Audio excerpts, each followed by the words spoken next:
இங்கே பாருங்கள், இங்கே பாருங்கள், இங்கே பாருங்கள், இங்கே பாருங்கள் உறவுகளே. பார்த்தீங்களா ஈச்ச மரம். ரைட்.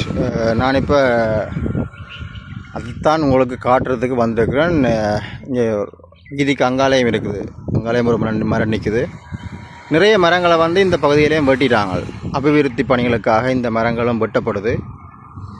ஒரு சில மரங்கள்லாம் நாங்கள் அங்கே இருக்கிறத பார்க்கக்கூடிய மாதிரி இருக்கும். இங்கே இந்த இருக்குது. இப்போ ரிஸ்க் எடுத்து நான் வந்து உங்களுக்கு கொண்டே காட்ட போகிறேன். ஏன்டா இதுக்குள்ள பயங்கர பத்தையாக இருக்குது. புல்லுக்குள்ளே பாம்பு நிற்குமோ இன்னும் நிற்குமோ தெரியாது. ரைட்.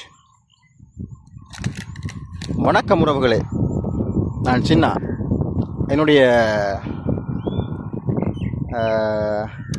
என்னுடையன்றதை விட எனக்கு விருப்பமான ஒரு பொருள்னு ஒரு பழம், ஈச்சம்பழம்னு சொல்கிறது. பேரீச்சை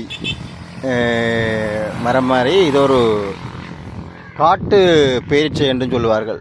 ரைட். நல்லா இருக்குன்னு சாப்பிட்டு பார்த்தால். எல்லா காலத்திலும் கிடைக்காது. இப்படி 4ஆம் மாதம் 5ஆம் மாதம் இந்த கோடை காலத்திலான் இதை பெற்றுக்கொள்ளக்கூடிய மாதிரி இருக்கும். நல்லா இருக்கும். காடுல எல்லாம் இருக்கும். நிறைய மரங்கள் வந்து இலங்கையை பொறுத்தளவில் வெட்டப்பட்டுட்டுது.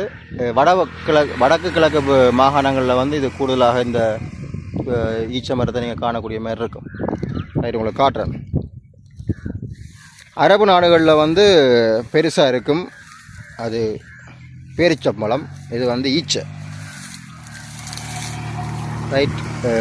காட்டில் இருக்கிறதால காட்டு பகுதிகளில் இருக்கிறதால இது காட்டு பேரீச்சை என்றும் சொல்லுவார்கள். காட்டு ஈச்சை என்றும் சொல்லுவார்கள். உங்களோட ஊரில் என்ன மாதிரி பேர் சொல்கிறாங்கன்றதை சொல்லுங்க. பாருங்கள், இது முத்தின பதத்திலான் இருக்குது. ரைட். பச்சையாக இருக்கும். அதுக்கப்புறம் இந்த கலரில் வந்து பிறகு பேரிச்சம்பழம் இருக்குல்ல அந்த கலருக்கு மாறி பிறகு நாங்கள் சாப்பிடலாம். ரைட். இப்போ சாப்பிட்டோம்னு சொன்னால் கொஞ்சம்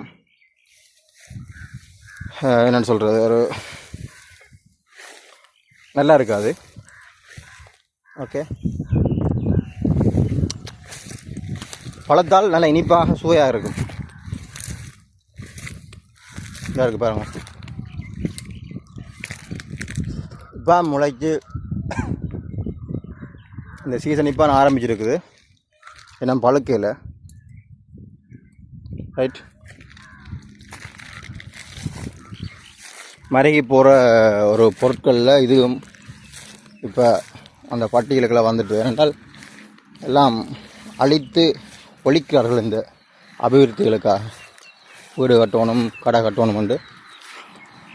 பாருங்கள், இந்த ஒன்று நிற்குது.